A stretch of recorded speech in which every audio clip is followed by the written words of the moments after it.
everybody. Welcome back. This is Miss Faye, and this is my world. Today's topic is forgiving what you can't forget. Forgiving it, what you can't forget. Before we get started, I'd like to say welcome. Welcome to the channel. Welcome to all the new viewers, the new subscribers, and welcome to you who have been with me from the beginning. I really appreciate you. Now, to get us started, I pulled a short video, and we have a letter. Let's watch this video. We're going to read this letter and dive right into this topic. Forgiving what you can't forget. Here we go.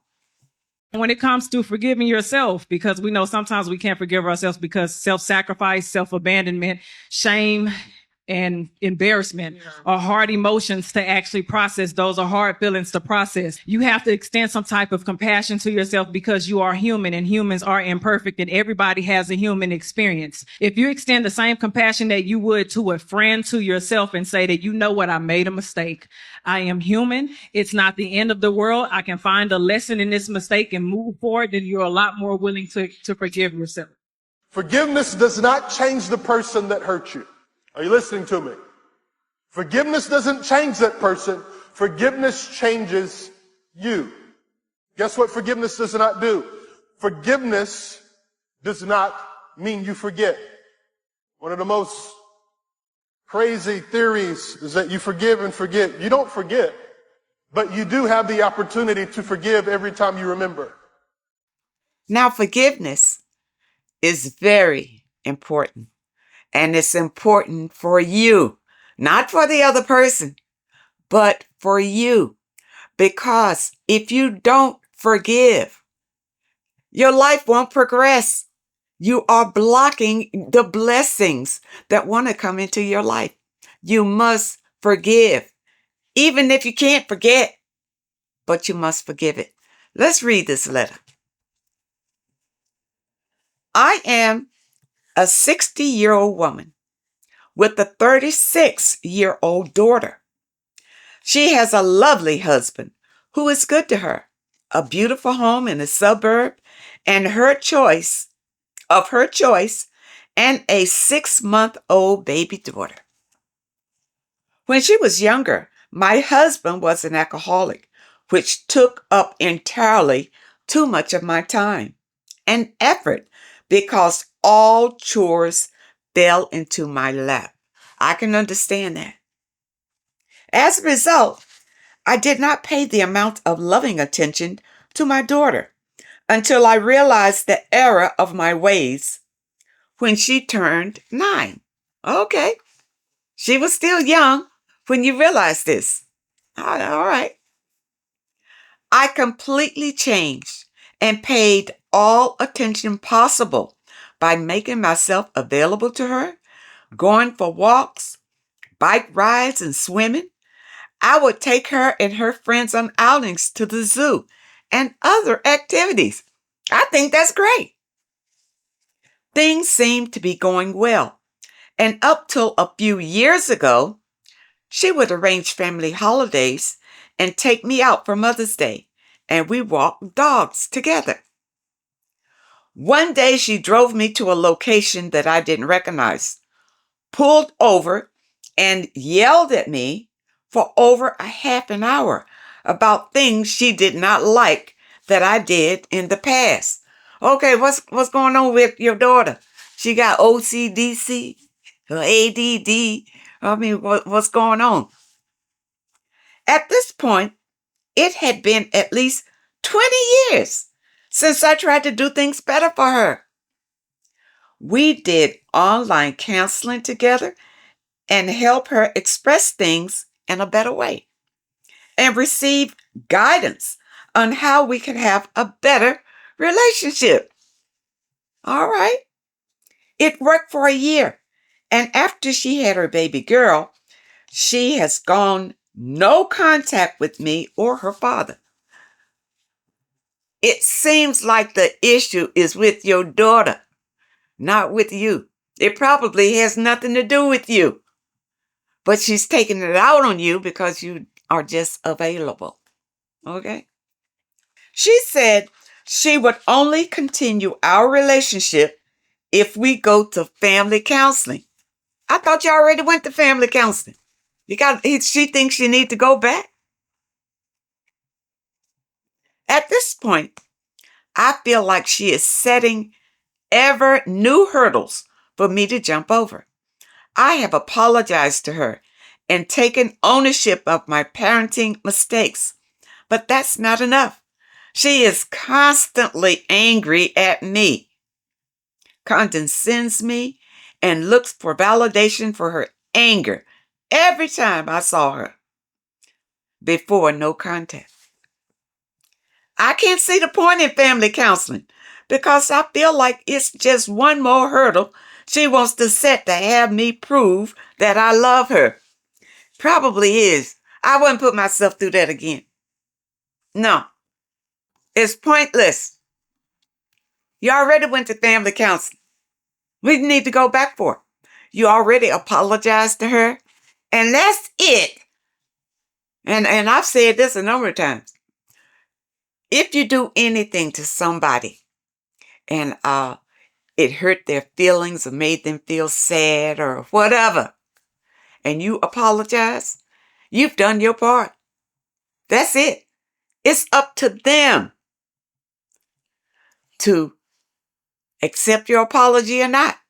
But don't wait around for it. You may get it and you may not. But it's up to them. The ball is in their court. It's off of you. You are free from it because you wholeheartedly apologize for it. That's it. But don't keep apologizing. There's no need to keep apologizing because what they're doing, if they require you to do that, they're just wanting to beat you with it. They just want to beat you with it. And believe me, what they are doing without realizing it is accumulating more bad karma to come into their lives because of it. Because they are revengeful. They want to see you hurting. You see, for whatever they feel like you did to them. Now, I can understand this because I'm a mother and I have children from my first marriage that I wasn't able to spend time with like I should have. I didn't have any family support. It was just me and the children in the middle of a big city just trying to survive. Okay? I tried to make sure they were fed and safe. Other than that, I had no money or time for activities and that kind of thing. So they missed out on all of that. And growing up, I have a son that held a grudge because of it. That's right. But what I did, I realized my error. And after I healed from it and all of that, I went to him and I apologized. I tried to explain to him what was going on in my life at the time and why it was the way that it was. And I apologized for it. That's it. Now, whether he accepted it or not, that's really on him. I'm not going to apologize anymore. I've already done it. And you have too, Mom. Now, your daughter is really going to be up to her. Now, you say she's no contact. Good. Let her be no contact. Let her be no contact until she figures it out. Because you are free from whatever you did when she was growing up or in her early years or whatever. Because it was a different time, different place. And we have all gone through things in our lives. And maybe our children have suffered because of it. But all you could do is apologize and try to make up for it. Now, my youngest son, by the time he came, then I spent more time with him. I had more time. It was just one kid. The first three were kind of grown and on their way or whatever. But I was able to rectify some things that I didn't do the first time. I was able to do with the second kid. Well, Sometimes even that can cause a lot of animosity because the first set of kids, they figure like you favor the last kids. Not that. It's just that you learn to do better. You're trying to make amends. Okay? And it's not easy being a parent. Yeah, it's work. And it's you learn as you go. Okay, parents, you learn as you go. Now, in the letter, you were married to an alcoholic, and I know that was a horror show.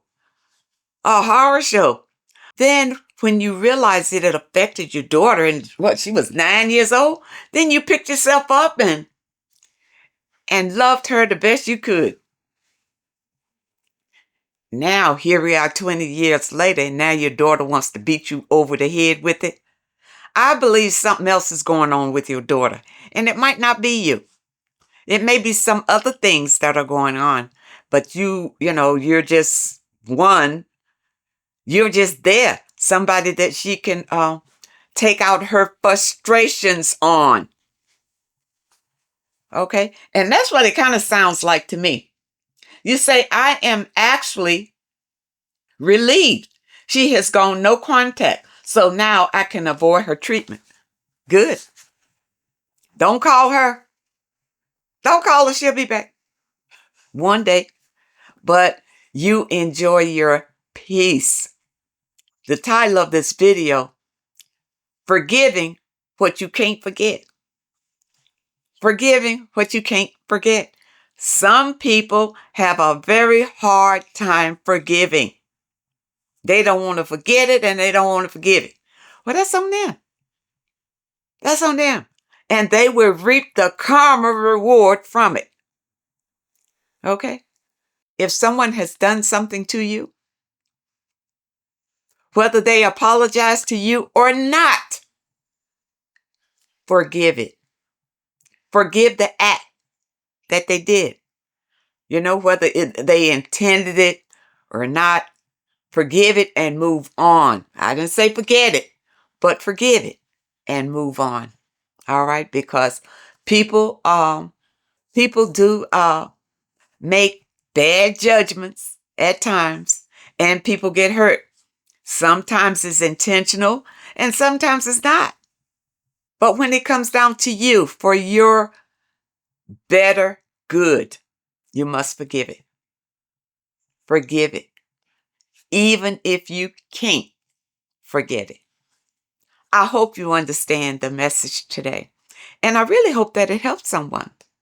Now, those of you who didn't get your book of wisdom yet, you need to get it. All right? This book reveals hidden knowledge, hidden spiritual knowledge, knowledge that has been concealed from you for many generations. And this book goes along with your own scriptures, and it tells you the true meaning of the scriptures.